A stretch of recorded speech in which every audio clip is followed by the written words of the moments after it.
നമസ്കാരം, വീണ്ടും സ്വാഗതം. അയോധ്യ ഇന്ന് അയോധ്യയെ സംബന്ധിച്ചിടത്തോളം വളരെ പ്രധാനപ്പെട്ട ഒരു ദിവസമാണ്. പഴയ അയോധ്യ ക്ഷേത്രം അതിന്റെ അതൊരു താൽക്കാലിക സ്ട്രക്ചറായിരുന്നു. അവിടുത്തെ വിഗ്രഹം കണ്ട് തൊഴുതു മടങ്ങാനുള്ള ഭക്തർക്കുള്ള അവസാന ദിനത്തെ അവസരമാണ് ഇന്ന്. അല്പസമയം കൂടി മാത്രമാണ് ആ അവസരം ബാക്കിയുള്ളത്. ഇപ്പോഴും പതിനായിരക്കണക്കിന് ഭക്തർ ഇങ്ങോട്ടേക്ക് പ്രവഹിക്കുകയാണ്. രാവിലെ അല്പം തിരക്കിന് കുറവുണ്ടായിരുന്നെങ്കിൽ പോലും 10 മണിക്ക് ശേഷം വലിയ തോതിലുള്ള ഭക്തരുടെ ഒരു പ്രവാഹം ഇങ്ങോട്ടേക്ക് വന്നുകൊണ്ടിരുന്നു. ഇപ്പോഴും അത് തുടരുന്നു. പല തട്ടുകളിലായി, പല കൂട്ടങ്ങളായി ഭക്തജനങ്ങൾ ഈ രാംലല്ലയെ കാണാനായി, അവസാനമായി ഒന്ന് കാണാനായി വരികയാണ്. നാളെ മുതൽ ക്ഷേത്രത്തിലേക്ക് സാധാരണ ജനങ്ങൾക്ക് പ്രവേശനമില്ല. നാളെയും മറ്റന്നാളും 20, 21, 22 തീയതികളിൽ പ്രവേശനമില്ല. നമുക്കറിയാം, ഈ അമ്പലത്തെ സംബന്ധിച്ചിടത്തോളം വളരെ പ്രധാനപ്പെട്ട ദിനമായ 22 പ്രാൺ പ്രതിഷ്ഠാ ദിനം, അത് ഇനി 2 ദിവസം കൂടി മാത്രമാണ് ബാക്കിയുള്ളത്. ഇപ്പോൾ ഈ വിഗ്രഹം, രാമന്റെ പുതിയ വിഗ്രഹം അത് ചാർത്തി അതവിടെ ഗർഭഗൃഹത്തിൽ അല്ലെങ്കിൽ ശ്രീകോവിലിൽ സ്ഥാപിച്ചുകൊണ്ടുള്ള പൂജാകർമ്മങ്ങൾ പുരോഗമിക്കുകയാണ്. അല്പസമയത്തിനകം അതും അവസാനിക്കും. പ്രായശ്ചിത്ത പൂജ അടക്കമുള്ള കാര്യങ്ങൾ അവിടെ നടക്കുന്നത് എന്നാണ്. താന്ത്രിക വിധി പ്രകാരമുള്ള പൂജാകർമ്മങ്ങളാണ് അവിടെ പുരോഗമിച്ചുകൊണ്ടിരിക്കുന്നത്. നാളെ 22 ഉച്ചയ്ക്കാണ് ചടങ്ങുകൾ ആരംഭിക്കുന്നത്. അയോധ്യയിലെ ഇനി ക്ഷണിക്കപ്പെട്ട 7000-ഓളം അതിഥികളെ അവരെ സ്വീകരിക്കാനുള്ള അവസാനവട്ട ഒരുക്കത്തിലാണ് അയോധ്യാപുരി. സന്യാസിശ്രേഷ്ഠർ, സിനിമ, കായിക രംഗത്തുനിന്നുള്ളവർ എന്നിവർ അടക്കം ഈ ചടങ്ങിൽ പങ്കെടുക്കുന്നുണ്ട്. നിരവധി രാജ്യങ്ങളിൽ നിന്ന് പ്രതിനിധികളും ചടങ്ങിൽ പങ്കാളികളാകുമെന്ന വിവരവും പുറത്തുവരുന്നുണ്ട്. കേരളത്തിൽ നിന്ന് അടക്കമുള്ള ആളുകൾ എത്തിച്ചേർന്ന് ഇതിനെ പങ്കാളിത്തം വഹിക്കുകയും ചെയ്യും. 3 സന്യാസ സംഘങ്ങളാണ് ദളപൂജയ്ക്ക്, ഈ പ്രാൺ പ്രതിഷ്ഠത്തിലുള്ള ദളപൂജയ്ക്ക് നേതൃത്വം നൽകുക. സ്വാമി ഗോവിന്ദ ദേവഗിരിയുടെയും കാശിയിലെ പ്രാദേശിക വൈദിക സംഘങ്ങളും ഇതുമായി ബന്ധപ്പെട്ട് ഇതിൽ ഇൻവോൾവ് ആകുന്നു. അതിനുശേഷമാണ് ഗർഭഗൃഹത്തിലെ രാംലല്ലയുടെ പ്രാണപ്രതിഷ്ഠാ ചടങ്ങ് ആരംഭിക്കുക. 12 മണിക്ക് ശേഷമാവും അത് ഉണ്ടാവുക. 1 മണിയോടുകൂടി ചടങ്ങുകളെല്ലാം അവസാനിക്കുമെന്ന് നേരത്തെ ക്ഷേത്ര ട്രസ്റ്റ് അറിയിച്ചതുകൂടി നമ്മൾ കാണണം. മുഖ്യ ആചാര്യനെ കൂടാതെ, മുഖ്യ തന്ത്രിയെ കൂടാതെ 4 പേർക്ക് മാത്രമാണ് ഈ പ്രാൺ പ്രതിഷ്ഠാ ദിനത്തിൽ ശ്രീകോവിലിനുള്ളിൽ കയറാൻ പ്രവേശനമുള്ളത്. പ്രധാനമന്ത്രി നരേന്ദ്രമോദി, RSS സർസംഘചാലക് മോഹൻ ഭാഗവത്, ഉത്തർപ്രദേശ് ഗവർണർ ആനന്ദിബെൻ പട്ടേൽ എന്നിവർ ചടങ്ങിന് സാക്ഷിയാകും. രാമക്ഷേത്രത്തിന്റെ തറക്കല്ലിടൽ ചടങ്ങിലെ മുഖ്യപൂജയ്ക്കും മുഖ്യ ആചാര്യനെ കൂടാതെ ഇവർ തന്നെയാണ് പങ്കെടുത്തത്. കഹാസേ जी, मैं कलकत्ता से आई हूँ इधर, और मैं आपको ये कार्ड देने आई हूँ. एक्चुअली ये शहीद कोठारी बंधुओं का कार्ड है. ये हमारा एक शिविर लगा है टेडी बाजार रोड में, जहाँ पे हम चाय नाश्ता सब कुछ बांट रहे हैं, निःशुल्क है. तो जितने भी यात्री यहाँ अयोध्या में आए हैं, मैं उनको बोलना चाहती हूँ कि वो उधर आए और चाय नाश्ता सब लेके जाए. जी, हम 16 से 25 तारीख तक उधर ही है, और हम सबको निःशुल्क सेवा प्रदान कर रहे हैं. അതായത് ലക്ഷക്കണക്കിന് ഭക്തരാണ് ഈ അയോധ്യയിൽ വന്ന് കണ്ട് മടങ്ങുന്നത്. അവർക്കൊക്കെ ഈ പലരും ഒരു സേവനം എന്ന രീതിയിലാണ് ഈ കാര്യങ്ങൾ നൽകുകയും, ഇവിടെ നമുക്ക് ഈ അയോധ്യയിലെ ഓരോ തെരുവുകളിലും കാണാം സൗജന്യമായ ഭക്ഷണ വിതരണം, കുടിവെള്ള വിതരണം, ഒപ്പം ജ്യൂസ് അടക്കമുള്ള കാര്യങ്ങളൊക്കെ സൗജന്യമായാണ് ഭക്തർക്ക് നൽകുന്നത്. അതുകൊണ്ട് ഇവിടെ വന്നു മടങ്ങുന്നവർക്ക് യാതൊരു പ്രശ്നവുമില്ലാതെ അവരെ പൂർണ്ണമായും പരിഗണിച്ചുകൊണ്ടുള്ള ഒരു സംവിധാനമാണ് അയോധ്യ ചെയ്യുന്നത്. അയോധ്യ നിവാസികളും അയോധ്യയിലെ സാധാരണക്കാരുമൊക്കെ ഇതിൽ പങ്കാളികളാകുന്നു എന്നുള്ളതാണ് പ്രധാനപ്പെട്ട വിവരം. അയോധ്യയിലെ പ്രധാന പ്രതിഷ്ഠയായ രാംലല്ലയുടെ വിഗ്രഹം ഇന്നലെയാണ് ഇവിടെ എത്തിച്ചത്. ഇന്നലെ മുതൽ ഇതിന്റെ പ്രാരംഭ പൂജാ ചടങ്ങുകൾ ആരംഭിച്ചിരുന്നു. ഇതിന്റെ ചിത്രങ്ങൾ ക്ഷേത്ര ട്രസ്റ്റ് തന്നെ പുറത്തുവിട്ടിരുന്നു, മുഖം മറച്ച ചിത്രങ്ങൾ. അതിനുശേഷം അതിന്റെ പൂർണ്ണ രൂപവും കുറച്ചു മുമ്പ് ക്ഷേത്ര ട്രസ്റ്റ് പുറത്തുവിട്ടു. കർണാടകയിലെ മൈസൂരിൽ നിന്നുമാണ് വിഗ്രഹം എത്തിച്ചത്. അങ്ങനെ പൂജ ചടങ്ങുകൾ അല്പസമയത്തിനകം അവസാനിക്കും. അതിനുശേഷം ഇതുമായി ബന്ധപ്പെട്ട് നാളെയും മറ്റന്നാളും ചടങ്ങുകൾ ഉണ്ടാകും എന്നുള്ള വിവരങ്ങളും പുറത്തു വരുന്നുണ്ട്. ഓരോ ദിവസവും ഓരോ തരത്തിലുള്ള താന്ത്രിക വിധി പ്രകാരമുള്ള പൂജയാണ് ഇവിടെ നടക്കുന്നത് എന്നുള്ളതാണ് ഏറ്റവും പ്രധാനപ്പെട്ട കാര്യം. നമുക്ക് ഇതുമായി ബന്ധപ്പെട്ട ചില വാർത്തകളിലേക്ക് കൂടി ഒന്ന് പോകണം. അതിലൊന്ന് അയോധ്യയിലെ സുരക്ഷയുമായി ബന്ധപ്പെട്ടാണ്. കാരണം കനത്ത സുരക്ഷയാണ് അയോധ്യയിൽ ഒരുക്കിയിരിക്കുന്നത്. ഇപ്പോൾ കേന്ദ്ര ഏജൻസികൾ പൂർണ്ണമായും അയോധ്യയുടെ സുരക്ഷാ സംവിധാനങ്ങളുടെ നിയന്ത്രണം ഏറ്റെടുത്തു കഴിഞ്ഞു എന്നുള്ളതാണ്. സൈബർ വിദഗ്ധരടക്കമുള്ള സംഘങ്ങൾ, അതായത് കേന്ദ്ര സർക്കാരിന്റെ ഉന്നതതലത്തിലുള്ള സൈബർ സെക്യൂരിറ്റി സംഘങ്ങൾ അടക്കം ഇവിടെ എത്തി സുരക്ഷാ നേതൃത്വം ഏറ്റെടുത്തു കഴിഞ്ഞു. കേന്ദ്ര സർക്കാരിന്റെ വിവിധ ഏജൻസികൾ ഇപ്പോൾ നഗരത്തിലുണ്ട്. ഇവരുടെ നിയന്ത്രണത്തിലാണ് ഇപ്പോൾ നഗരം. ആ കാഴ്ചകളിലേക്ക്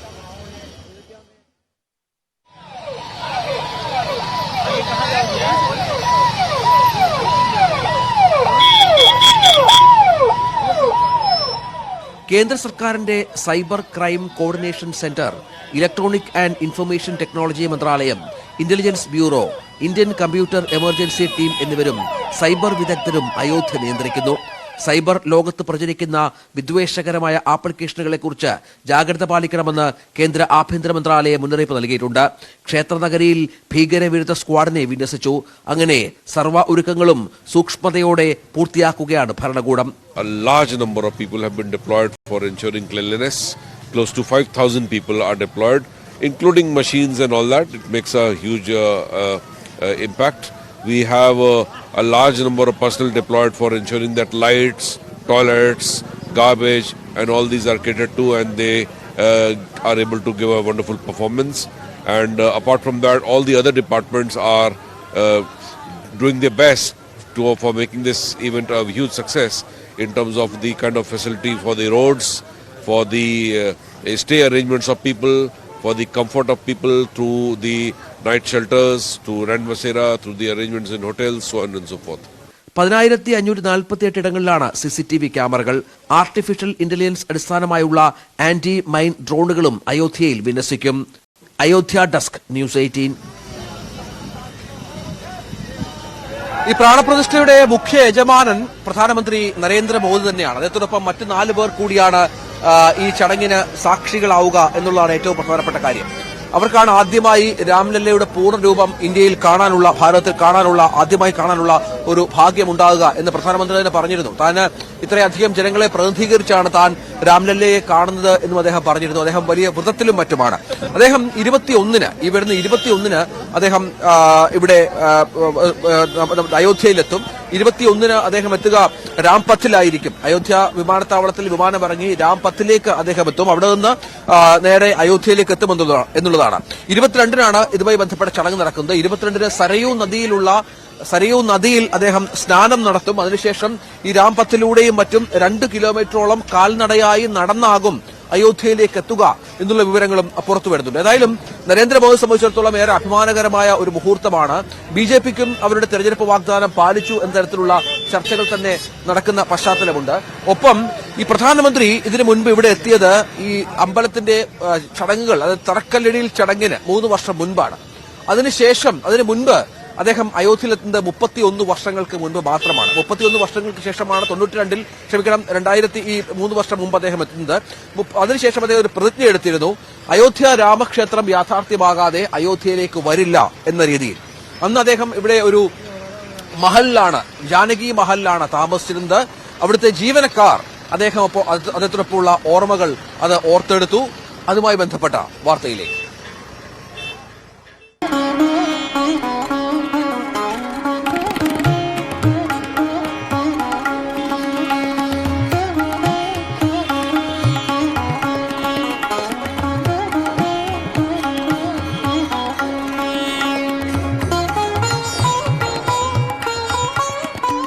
രാമജന്മഭൂമിയിൽ നിന്ന് 1.5 കിലോമീറ്റർ മാത്രം അകലെയുള്ള ശ്രീ ജാനകി മഹൽ ട്രസ്റ്റിലാണ് ഞാനിപ്പോൾ ഉള്ളത്. ജാനകി മഹൽ ട്രസ്റ്റിന് വളരെ പ്രാധാന്യമുണ്ട്. കാരണം 31 വർഷം മുൻപുള്ള ഒരു ചരിത്രമാണത്.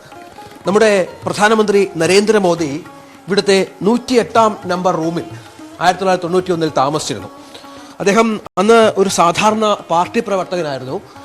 പാർട്ടിയുടെ ഏക്താ യാത്രയുമായി ബന്ധപ്പെട്ട് കന്യാകുമാരി മുതൽ കശ്മീർ വരെ ഉണ്ടായിരുന്ന പാർട്ടിയുടെ ഏക്താ യാത്രയുമായി ബന്ധപ്പെട്ടാണ് അദ്ദേഹം ഈ മുറിയിൽ താമസിച്ചിരുന്നത്. ഇന്ന് അദ്ദേഹം ഈ മുറിയിലാണ് അദ്ദേഹം താമസിച്ചത്. 108-ാം നമ്പർ മുറിയിലാണ് മോദി താമസിച്ചത്. അത് ഇവിടെ അദ്ദേഹം 4 ദിവസത്തോളം ഇവിടെ കഴിഞ്ഞു എന്നാണ് പറഞ്ഞത്, നമ്മൾ അറിയുന്നത്. അതിനുശേഷം അദ്ദേഹം അന്ന് ഒരു പ്രതിജ്ഞ എടുത്തിരുന്നു, രാമജന്മഭൂമി, അതായത് അയോധ്യ രാമക്ഷേത്രം യാഥാർത്ഥ്യമായതിനു ശേഷം മാത്രമായിരിക്കും അദ്ദേഹം ഇനി ഇവിടേക്ക് വരിക എന്നുള്ളതാണ്. आपको याद है वो दिन? आप इधर था? हाँ, याद है, यही में रुके थे सब, में और ये में दोनों में रुके थे. हाँ, और उस दिन वो इधर साधा पार्टी वर्कर था वो? हाँ, यहीं पर थे. और जब वो जन्मभूमि गिरा था तो सब वो अपने हाल है उसमें मीटिंग किए थे. यहीं से गए थे तो उस दिन बाबरी मस्जिद गिरा था उसी दिन. हाँ, तो इसमें कौन रहता है? इसमें तो आम यात्री को अभी दे रहे हैं. പിന്നീട് 3 വർഷം മുൻപ് ക്ഷേത്രത്തിന്റെ നിർമ്മാണത്തിന് തുടക്കമിടാനാണ് മോദി എത്തിയത്. പ്രാണപ്രതിഷ്ഠയിൽ പങ്കെടുക്കാൻ വീണ്ടും മോദി അയോധ്യയിലെത്തുമ്പോൾ ട്രസ്റ്റ് അധികാരികളും ആഹ്ലാദത്തിലാണ്.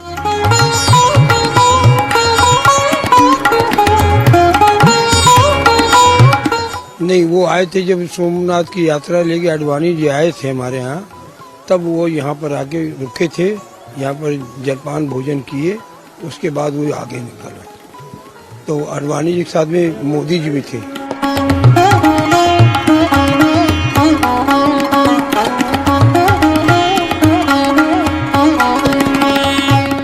ജാനകി മഹൽ ട്രസ്റ്റിൽ നിന്നും പ്രശാന്ത് മംഗലശ്ശേരിക്കൊപ്പം രഞ്ജിത്ത് രാമേന്ദ്രൻ. നമുക്കിനി ഒരു ഇടവേളയിലേക്ക് പോകാം. അയോധ്യയിലെ വിശേഷങ്ങൾ കൂടുതലായി ഇടവേളയ്ക്ക് ശേഷം കാണാം. അതായത് ഇതിനോടനുബന്ധിച്ച് വലിയ വികസന പ്രവർത്തനങ്ങളാണ് അയോധ്യയിൽ സംഭവിച്ചുകൊണ്ടിരിക്കുന്നത്. നമുക്ക് ഇദ്ദേഹത്തെ ഒന്ന് കാണാം. ഇദ്ദേഹം ഒരു വലിയ ഗധയുമൊക്കെയാണ് ഇവിടെ എത്തിയിരിക്കുന്നത്. അപ്പൊ കഹാം സെ हम दिनेश शर्मा हैं, मथुरा से हैं. हम मथुरा कृष्ण जन्मभूमि से ईदगाह मस्जिद को हटाने वाले केस में मुख्यवादी हैं और हमने संकल्प लिया था कि जब तक हमारे भगवान का मंदिर आजाद नहीं होगा मस्जिद से, जब तक हम अन्न ग्रहण नहीं करेंगे, नंगे पैर ही रहेंगे. तो हम आज तक नंगे पैर ही हैं, अपने संकल्प पे कायम है. और गदा उधर से लेके आए. हम गदा इसलिए लाए कि कुछ विधर्मी ये कह रहे हैं कि हमारे राम भगवान का जो मंदिर बन रहा है उसमें फिजूल खर्चा हो रहा है. उन विधर्मियों के लिए गदा काम करेगी. और कुछ विधर्मी ये कह रहे हैं कि भगवान श्री राम जो काल्पनिक थे, तो ऐसे विधर्मियों के लिए हनुमान जी की गदा ही काम करेगी. Okay okay. ഞാൻ പ്രശാന്ത്, നമ്മൾ വന്ന ദിവസം മുതൽ ഞങ്ങളൊരു മലയാളിക്കായുള്ള ഈ കണ്ണിൽ എണ്ണ വീട്ടിലുള്ള കാത്തിരിപ്പായിരുന്നു. കാരണം മലയാളികളെ കിട്ടാനില്ല ഇവിടെ. ഒന്നോ രണ്ടോ പേരെ ഇന്ന് ഒരു പൊടിക്ക് കണ്ടു എന്ന് മാത്രമല്ല. എവിടുന്നാ വരുന്നത്? ഞാൻ ട്രിവാൻഡ്രമാണ്, സ്ഥലം വെഞ്ഞാറമൂടാണ്. ഞാൻ ദുബായ്. ഞാൻ തിരുവനന്തപുരത്ത് ആണ് വർക്ക് ചെയ്യണത്. വീട് പെരുപ്പംകോടാണ്. ഞങ്ങള് ശരിക്കും പറഞ്ഞാല് മലയാളം പറയാൻ ഭയങ്കര കൊതിയായിരുന്നു കേട്ടോ കുറച്ച് ദിവസമായിട്ട്. ഞാൻ ദുബായിൽ എയർപോർട്ടിൽ ഫാമേഴ്സായിട്ട് വർക്ക് ചെയ്യുന്നതാണ്. അപ്പൊ ഞാൻ അവിടുന്ന് ദുബായിൽ നിന്ന് നേരെ വാരണാസിക്ക് വരുമായിരുന്നു. അപ്പോൾ സുനിലും ട്രിവാൻഡ്രത്ത് നിന്ന് വാരണാസിക്ക് വന്നു. ഞങ്ങള് ശരിക്കും പറഞ്ഞാല് ഇവിടെ വരുന്നത്. അതെ, അയോധ്യയിൽ ആദ്യമായിട്ടാണ് വരുന്നത്. ശരിക്കും വരാൻ പറ്റുമോ ഇല്ലെന്നൊന്നും അറിയത്തില്ലായിരുന്നു. അപ്പോൾ വാരണാസിയിൽ വന്നപ്പോൾ എന്നാലും ഇന്ന് ക്ലോസിംഗ് ആണെന്ന് അറിഞ്ഞപ്പോൾ എന്നാൽ നമ്മൾ ചരിത്രപരമായ ഒരു നിമിഷമാണല്ലോ. അപ്പോൾ അത് വന്ന് കാണാം, എന്തൊക്കെയാണ് ഇവിടെ നടക്കുന്നത്, എന്തൊക്കെ ഒരുക്കങ്ങളാണ്, എത്ര കാലം കഴിഞ്ഞാലാണ് നമുക്ക് മറ്റുള്ളവരൊക്കെ ആയിട്ട് വരാൻ പറ്റുക, ഇതൊക്കെ അറിയാൻ വേണ്ടിയിട്ട് ഒന്ന് വന്നതാണ്. കയറിയോ? അകത്ത് കയറി മുഴുവൻ കണ്ടു. അതുപോലെ അയോധ്യയിൽ കാണേണ്ട എല്ലാ സ്ഥലങ്ങളും പോയിരുന്നു. ഒരുപാട് സ്ഥലങ്ങൾ കാണാനുണ്ട്. സ്ഥലങ്ങളുണ്ട്. ഞങ്ങള് സരയൂ നദിയിലൊക്കെ സരയൂ നദിയിൽ പോയി, സരയൂല് തീർത്ഥത്തിൽ പോയി. അത് കഴിഞ്ഞിട്ട് സരയൂ പമ്പ് ചെയ്തിട്ട് പുതിയ ഒരു കനാൽ ഉണ്ടാക്കിയിട്ടുണ്ട്. ആ കനാലിൽ പോയിരുന്നു. അവിടുന്ന് പിന്നെ ഹനുമാൻഗഡി പോയി. അതിനപ്പുറത്ത് സീതാ രസോയി, ഇങ്ങനെയുള്ള കാഴ്ചകളെല്ലാം പോയി കണ്ടിട്ടാണ് ഞങ്ങൾ വരുന്നത്. ഞാൻ സാധാരണ യാത്ര ചെയ്യുന്ന ആളാണ്. അതുകൊണ്ട് യാത്ര എന്നുള്ള രീതിയിലും ഇവിടെ നടക്കുന്ന വലിയൊരു മാറ്റം സാക്ഷ്യം വഹിക്കാനുള്ള ഒരു അവസരം എന്നുള്ള രീതിയിലും വന്നതാണ്. ചിത്രപരമായ ഒരു സംഭവമാണല്ലേ. ഞങ്ങൾക്ക് നല്ലൊരു ഡ്രൈവറെയും നല്ലൊരു ഗൈഡിനെയും കിട്ടി. അപ്പൊ അവര് ഇവിടെ ഊടുവഴികളിലൂടെയൊക്കെ കൊണ്ടുവന്നിട്ട് ഇവിടെ നിർമ്മാണം നടക്കുന്ന കല്ലുകളൊക്കെ പാകപ്പെടുത്തുന്ന സ്ഥലമുണ്ടല്ലോ. അപ്പൊ അവിടെ മുതൽ ഞങ്ങൾ ഇങ്ങോട്ട് തുടങ്ങി. അപ്പൊ എല്ലാ സ്ഥലങ്ങളും കണ്ടു. സരയൂ നദി കണ്ടു. സരയൂ നദിയിലുള്ള പവിത്രമായ ഒരു അന്തരീക്ഷമൊക്കെ കാണുമ്പോഴത്തേക്കും ഉണ്ടാകുന്ന ഒരു ഫീലിംഗ് ഉണ്ടല്ലോ. അപ്പൊ ഇത് മന്ദിരം ഉദ്ഘാടനം ചെയ്യുന്നതിന് മുമ്പ് കാണണമെന്നൊരു ആഗ്രഹം അങ്ങനെ നേരത്തെ ഉണ്ടായിരുന്നില്ല. പക്ഷെ വാരണാസി വരെ വന്നപ്പോഴത്തേക്കും നമ്മൾ കേട്ടത് ഇവിടെ നേരത്തെ ഇത് എല്ലാം ക്ലോസ് ചെയ്തു എന്നാണ്. പക്ഷെ നമ്മൾ അവിടെ തിരക്കിയപ്പോഴത്തേക്കാണ് അവിടെ പറഞ്ഞത് നേരത്തെ നമ്മളിവിടെ ബുക്ക് ചെയ്തിരുന്നു ഈ ഹോട്ടലിൽ. അപ്പൊ അയാളെ ഒന്നുകൂടെ വിളിച്ചവൻ പറഞ്ഞു, പലരും പറഞ്ഞു ഇവിടെ ഇത് ക്ലോസ്ഡ് ആണ്. അയാൾ ഇന്ന് 7 മണി വരെ ഉണ്ടാകും. അങ്ങനെ ഞങ്ങള് ടാക്സിക്കാരൻ നമ്മള് വളരെ തിരിച്ചു പോകുന്നത്. ഇന്ന് തിരിച്ച് വാരണാസി പോവും. അത് കഴിഞ്ഞ് 3-4 ദിവസം കഴിഞ്ഞ് തിരിച്ചു പോകും. അപ്പൊ എന്റെ ജന്മദിനം 22-ാം തീയതിയാണ്. അപ്പൊ 50 വയസ്സ് പൂർത്തിയാണ്. അപ്പൊ അതിന് മുമ്പായിട്ട് എന്തൊക്കെ ചെയ്യാമെന്ന് ഇങ്ങനെ ആലോചിച്ചിട്ട് നമ്മൾ എന്നാ പിന്നെ ഒരു 5 ദിവസം അവധിയുണ്ട്. അപ്പൊ 5 ദിവസം കൊണ്ട് നമ്മൾ ഇതൊക്കെ ഒന്ന് ചെയ്തു തീർക്കാം. കണ്ടത് സന്തോഷം. അങ്ങനെയാണ് ഈ മലയാളികളെയൊക്കെ നമ്മളിവിടെ കണ്ടു തുടങ്ങുന്നുണ്ട്. ഏതായാലും ഈ അയോധ്യയുടെ മുഖച്ഛായ വല്ലാത്ത തരത്തിൽ മാറുന്നു എന്നുള്ളതാണ്. വലിയ വികസന പ്രവർത്തനങ്ങൾ അയോധ്യയിൽ സംഭവിക്കുന്നു. ഇതൊരു ചെറിയ നഗരമായി, ചെറിയൊരു നഗരമല്ല, ഒരു ഗ്രാമത്തിന്റെ ഒരു ഫീലുള്ള ഒരു ഇപ്പോഴൊരു നഗര കേന്ദ്രീകൃതമായി വരുന്നുണ്ടെങ്കിൽ പോലും ഒരു ചെറിയ ഗ്രാമമാണ്. സാധാരണക്കാരായ ആളുകൾ വസിക്കുന്ന ഒരു സ്ഥലമാണ് അയോധ്യ. ഒരു ക്ഷേത്ര, ലോകത്തിലെ തന്നെ രാജ്യത്ത് തന്നെ ഏറ്റവും വലിയൊരു ക്ഷേത്ര നഗരമായി മാറുന്നൊരു അത്ഭുത കാഴ്ച കൂടിയുണ്ട്. അതിന്റെ മാറ്റമായാണ് ഇവിടെ സംഭവിക്കുന്ന ഒരു കാര്യം എന്ന് പറഞ്ഞാൽ ഈ ഓട്ടോകൾ, സ്ത്രീകൾ ഓടിക്കുന്ന ഓട്ടോകൾ, 50 ഓട്ടോകളിൽ ഏതാണ്ട് 25 എണ്ണവും ഓടിക്കുന്നത് സ്ത്രീകളാണ്. നേരത്തെ തന്നെ ഈ ബസ്സുകളുമായി ബന്ധപ്പെട്ട വാർത്തയൊക്കെ നമ്മൾ നൽകിയിരുന്നു. അങ്ങനെ നമുക്ക് ഈ ഓട്ടോകളുടെ വാർത്തകളിലേക്ക് പോകാം. വനിതാ ശാക്തീകരണം കൂടി ലക്ഷ്യം വെച്ചാണ് ഈ ഓട്ടോകൾ ഈ അയോധ്യയിൽ ഇൻട്രൊഡ്യൂസ് ചെയ്തിട്ടുള്ളത്.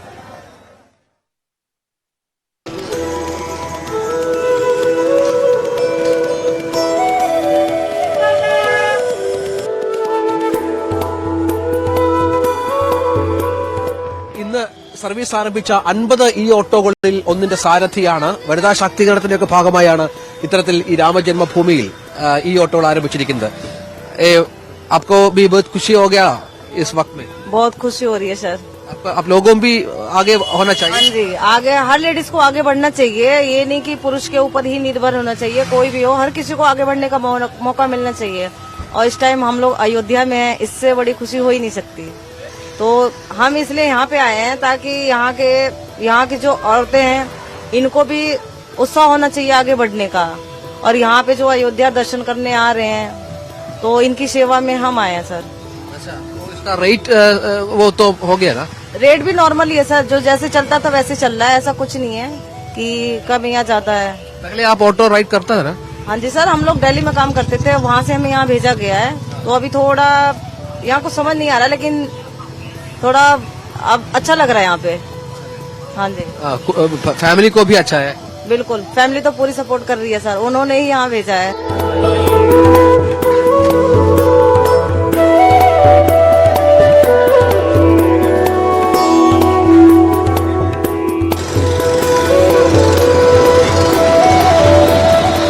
आइडिया किसने दिया?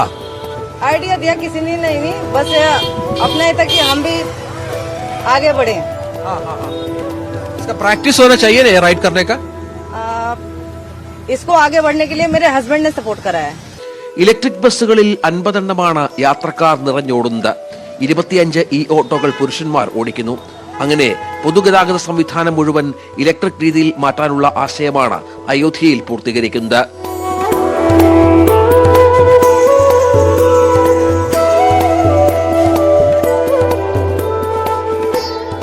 പ്രശാന്തിനൊപ്പം രഞ്ജിത്ത് രാമേന്ദ്രൻ, അയോധ്യ. അപ്പോൾ എന്റെ തൊട്ടുപുറകിൽ കാണുന്ന അയോധ്യ ക്ഷേത്രത്തിൽ ദർശനത്തിനുള്ള സമയം അവസാനിക്കുകയാണ്. 7 മണി വരെ മാത്രമാണ്. അവിടെ ഇപ്പോൾ പ്രകാശപൂരിതമാണ് അയോധ്യ. പുതിയ ക്ഷേത്രത്തിന്റെ ആ താഴികക്കുടമാണ്, ആ മുകളിൽ താഴികക്കുടം ദൃശ്യങ്ങളിൽ കാണിക്കാൻ പറ്റുമെന്ന് തോന്നുന്നു. അവിടെ ലൈറ്റുകളൊക്കെ പ്രകാശിപ്പിച്ചിരിക്കുന്നത് കൂടി പ്രേക്ഷകർക്ക് കാണാം. അപ്പോൾ അതിന്റെ ഒരു ഒരുക്കം, അതിന്റെ ഇപ്പോൾ ആ ലൈറ്റ് ഓഫ് ചെയ്തു, ലൈറ്റ് ഇടയ്ക്കിടയ്ക്ക് ഇടുന്നുണ്ട്, ലൈറ്റ് പ്രകാശിപ്പിക്കുന്നതാണ്. അതായത് അതിന്റെ ഒരുക്കങ്ങൾ പൂർണ്ണ അന്തിമ ഘട്ടത്തിലാണ്. പൂർണ്ണമായും ഒരുക്കങ്ങൾ പൂർത്തിയായി വരുന്നു. 7000-ലധികം ആളുകൾ അന്നുണ്ടാകും. 23 മുതൽ സഞ്ചാരികളുടെ വീണ്ടും ലൈറ്റ് അവിടെ ഓണായിട്ടുണ്ട്. പ്രശാന്ത്, അതാണ് യഥാർത്ഥ ക്ഷേത്രം, പുതിയ ക്ഷേത്രം, പ്രതിഷ്ഠ നടക്കുന്ന, പ്രാൺ പ്രതിഷ്ഠ നടക്കുന്ന, ഇനി ആളുകൾക്ക് കാണാൻ കഴിയുന്ന ക്ഷേത്രം. അവിടെ രാംലല്ലയെ പ്രതിഷ്ഠിച്ച ക്ഷേത്രം ആ കാണുന്നതാണ്. നമുക്ക് ഇതിനപ്പുറത്തേക്ക് പ്രവേശനമില്ല കേട്ടോ, അല്ലെങ്കിൽ നമുക്ക് പ്രേക്ഷകരിലേക്ക് കൂടുതൽ ദൃശ്യങ്ങൾ എത്തിക്കാമായിരുന്നു. ഒരു ചാനലിലും ഒരു സംവിധാനത്തിനും പ്രവേശനമില്ല.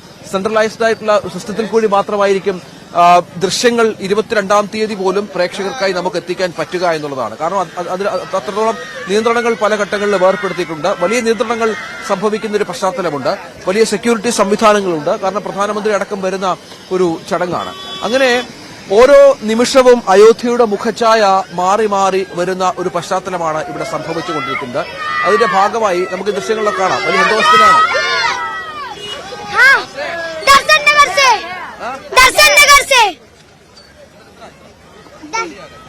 दर्शन नगर अयोध्या. हाँ, यहाँ पे आकर बहुत अच्छा लग रहा है. पहले क्या था, अब क्या हो गया है, बहुत बदल गया है. अरे पहले बना नहीं था, अब लड़ाई हुई, मोदी जी ने जीता, फिर बनाया. इतना अच्छा मंदिर हमें बहुत अच्छा लगा है. हाँ, जय श्री राम, जय श्री राम, जय श्री राम. यहाँ पे इतने सारे यात्री आएंगे, उन लोग को भी अच्छा लगेगा. हाँ, हमें बहुत खुशी हो रही है कि यहाँ पर देवांश गुप्ता. അപ്പൊ ഇങ്ങനെ ഒരുപാട് പേർ ഓടി പോവുകയാണ്. അതായത് ഇനിയിപ്പോ ഒരു മണിക്കൂർ മാത്രമാണ് ഏതാണ്ട് ബാക്കിയുള്ളത് ഈ ദർശനത്തിനായി. അപ്പോൾ അതിനുള്ള തയ്യാറെടുപ്പുകളാണ്. വലിയ തിരക്ക് ഇവിടെയുണ്ട്. ഈ ഓരോരുത്തരെയും പരിശോധിച്ച് കയറ്റി വിടുന്നതുകൊണ്ട് ഒരുപാട് താമസമെടുക്കും പലപ്പോഴും ദർശനം കിട്ടാൻ എന്നുള്ളതാണ്. അങ്ങനെ വലിയ സംവിധാനങ്ങൾ ഒരുക്കിക്കൊണ്ട് വലിയ തോതിലുള്ള വികസന പ്രവർത്തനങ്ങൾക്ക് ശേഷം വലിയ ഏകോപനത്തോടെയുള്ള ക്രമീകരണങ്ങളോടുകൂടി തന്നെ ഈ അയോധ്യയിലെ രാംലല്ല പ്രാൺ പ്രതിഷ്ഠ അതിന്റെ അന്തിമഘട്ടത്തിലാണ്. ഇതിനിടയ്ക്ക് നമുക്ക് കാസർഗോഡേക്ക് ഒന്ന് പോകണം. അവിടെ രാമജന്മഭൂമിയിൽ ക്ഷേത്രത്തിനായി വർഷങ്ങൾക്ക് മുൻപ് ചുവരെഴുത്തുണ്ടായ സ്ഥലമാണ് കാസർഗോഡ് ജില്ലയിലെ ചേറ്റുകുണ്ട്. രാമക്ഷേത്രത്തിനായി അന്ന് എഴുതുന്നത് ഇന്ന് യാഥാർത്ഥ്യമാകുമ്പോൾ ആ ചേറ്റുകുണ്ട് നിവാസികളും സന്തോഷത്തിലാണ്. കാഞ്ഞങ്ങാട് കാസർഗോഡ് സംസ്ഥാന പാതയിൽ ചേറ്റുകുണ്ട് റെയിൽവേ ഗേറ്റിന് സമീപത്താണ് ഈ പഴയ കെട്ടിടവും ചുമരെഴുത്തുമുള്ളത്. 1989 രാഷ്ട്രീയ സ്വയം സേവക സംഘത്തിന്റെ ആഹ്വാനപ്രകാരം രാമജന്മഭൂമി ക്ഷേത്രത്തിനായി രാജ്യമെമ്പാടും ചുവരെഴുത്ത് നടത്തിയത്. നാട്ടിൽ പലയിടത്തും ചുവരെഴുത്തുകൾ ഉണ്ടായിരുന്നെങ്കിലും ചേറ്റുകുണ്ടിലെ ചുവരെഴുത്ത് മാറ്റാൻ സമ്മതിച്ചില്ല. അന്ന് ശ്രീരാമ ജന്മഭൂമി ക്ഷേത്രത്തിനായി ആഗ്രഹിച്ചിരുന്നെങ്കിലും സ്വപ്നം യാഥാർത്ഥ്യമാകുമെന്ന പ്രതീക്ഷയില്ലായിരുന്നു.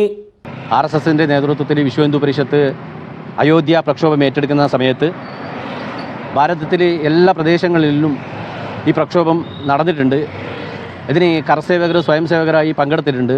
ആ സമയത്ത് എല്ലാ പ്രദേശങ്ങളിലും ശിലാപൂജനം നടത്തിയിട്ടുണ്ട്. എല്ലാ വീടുകളിലും കേന്ദ്രീകരിച്ചുകൊണ്ട് ശിലാപൂജനം നടത്തിയിട്ടുണ്ട്. അതിൻ്റെ ഭാഗമായിട്ട് ചുമരെഴുത്തുകൾ എഴുതണം എന്ന് പറഞ്ഞതിൻ്റെ അടിസ്ഥാനത്തിലാണ് ഇവിടെയും ചുമരെഴുത്ത് എഴുതിയത് ചേറ്റുകുണ്ടിൽ. അപ്പോൾ മറ്റു പ്രദേശങ്ങളിലൊക്കെ തന്നെ ആ ചുമരെഴുത്തുകൾ മായ്ക്കപ്പെട്ടു. ഇവിടെ അത് RSS ഹൈന്ദവ സംഘടനകളുടെ ഈറ്റില്ലമാണ് ചേറ്റുകുണ്ട് എന്ന് പറയുന്ന പ്രദേശം. അതുകൊണ്ട് ഇവിടുത്തെ ഹൈന്ദവ സഹോദരിമാർ അത് മായ്ച്ചു കളയാൻ വേണ്ടി അനുവദിച്ചില്ല, അതിനെ സംരക്ഷിച്ചു. അതുകൊണ്ടാണ് അത് ഇത്ര കാലമായിട്ട് ഇവിടെ ഇങ്ങനെ ഒരു കേടുപാടും സംഭവിക്കാതെ അത് നിലനിൽക്കുന്നത്.